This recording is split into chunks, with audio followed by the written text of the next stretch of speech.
Welcome to Luca is a Billionaire, where the only thing I invest in is your answers. In this video, I will explain how to use chlorine in your pool.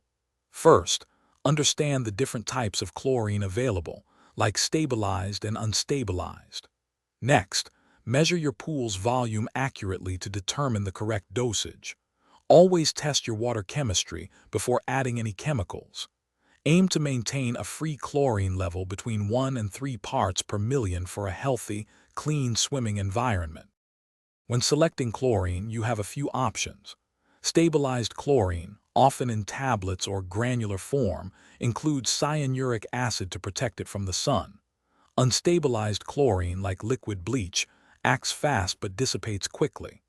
Granular chlorine is great for shocking, while tablets provide a steady, slow release.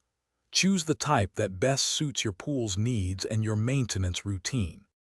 Safety is paramount when adding chlorine.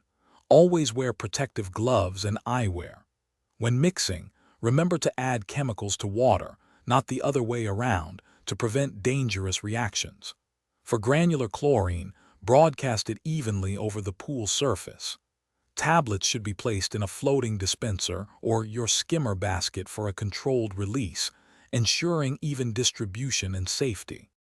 Regular maintenance keeps your pool sparkling. Test your water 2 to 3 times per week to monitor chlorine, pH, and alkalinity levels.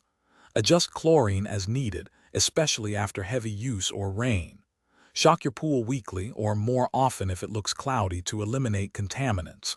Maintaining proper pH between 7.4 and 7.6 and alkalinity ensures your chlorine works most effectively.